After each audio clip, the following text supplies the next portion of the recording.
Are your thoughts always hijacking your attention and holding you back from the things that you want in life? Or are you able to filter them in a healthy way to produce the behavior that you need? Hi, this is Grant Herbert, Emotional Intelligence Speaker and Trainer of the Year and Sustainable Performance Coach. And today I want to continue our conversation around all things human behavior and emotional intelligence by learning with you how to take our thoughts captive.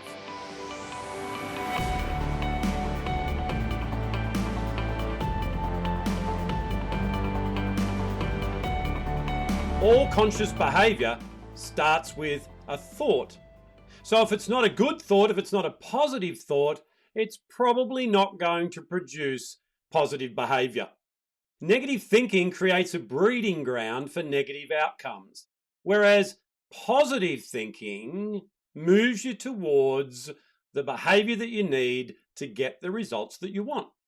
Ruminating on all the things that are wrong with your situation creates roadblocks that hold you back from the thought patterns and the behavior patterns that you need to change your situation for the better. It's time to take back control of your thoughts before they do you harm. Negative or unresourceful thinking is like the impurities that exist in a precious metal that devalue it. We have to remove those impurities so that it can reveal its true beauty and its true value. When they heat the metal up, it brings the impurities, called dross, to the surface, and that enables them to skim it off the top and be left with just the purity of the metal itself. So too, when things heat up in our circumstances, those unresourceful thoughts rise to the surface, just like the dross in the metal.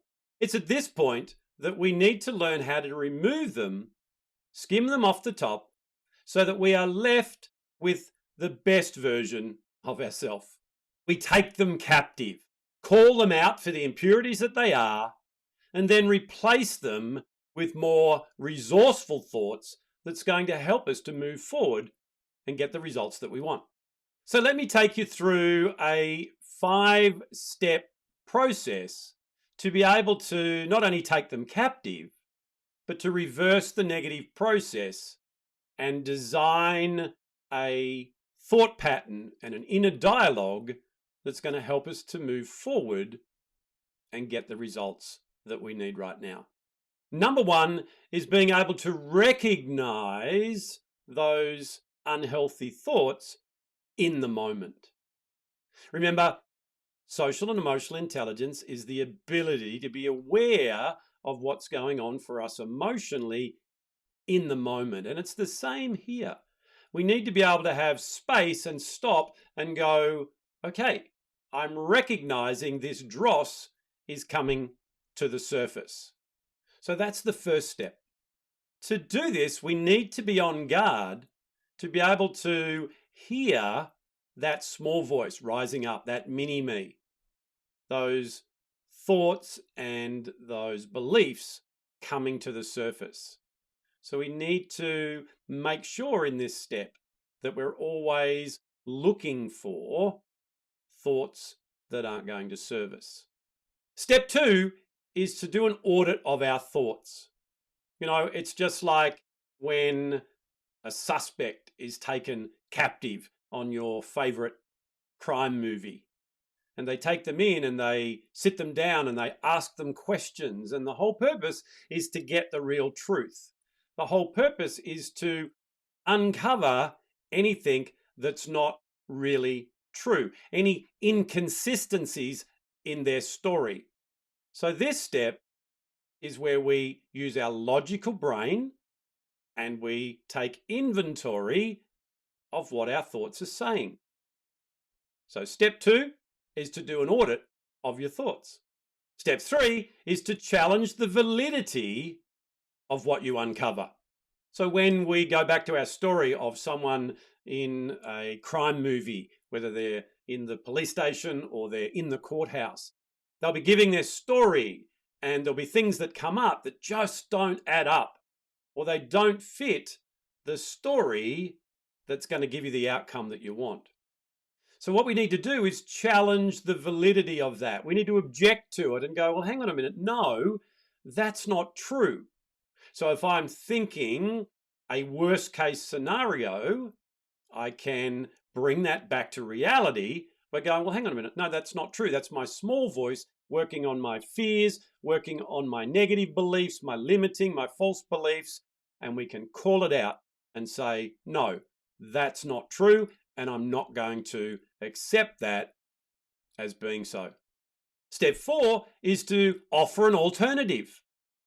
So now that we have taken it captive, we've interrogated it, we've done an audit on what it's saying really and found the truth, we can now offer ourselves a different way of thinking. We can flip the beliefs. We can turn the thinking around.